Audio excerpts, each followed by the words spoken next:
के लिए चले गए तो उनके पीछे द्रौपदी खिन्न मन होकर चिंता करने लगी कि अर्जुन ने बड़े कठिन कर्म का प्रारंभ कर दिया है, किंतु विघ्न डालने वाले शत्रु अनेक हैं।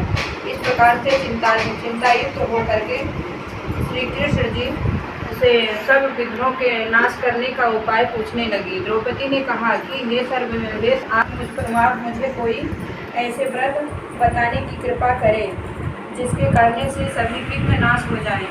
श्री कृष्ण जी ने कहा कि हे महाभागे, श्री पार्वती जी ने भगवान शंकर जी से यही प्रश्न किया था। तब श्री शंकर जी ने पार्वती जी से कहा था कि हे बाराहे परिकरक चतुर्थी नाम का व्रत मैं तुझसे कहता हूँ, तुम ध्यान पूर्वक से सुनो, जो सब प्रकार के विघ्नों का नाश करने वाला है। यह पार्वती जी ने पूछा कि भगवान, वह करक चतुर्थी का व्रत किस प्रकार का है तथा उसका विधान क्या है, और पहले ही भी इस व्रत को किसी ने किया है?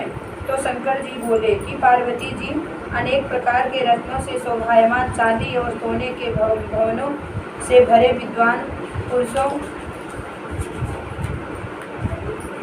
से सुसेवित लोगों को वश में करने वाली दिव्य स्त्रियों से शोभायमान, जहाँ पर सदैव ही वेद ध्वनि होती है, ऐसे स्वर्ग से भी मनोहर परम रमणीय सुखप्रद और दिल्ली शहर में एक वेद शर्मा नामक ज्ञानी ब्राह्मण रहता था, जिसकी पत्नी का नाम लीलावती था।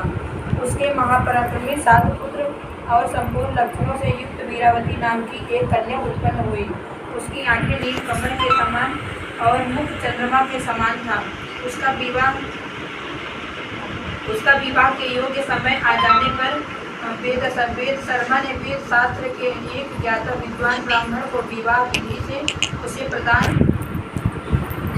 प्रदान कर दिया।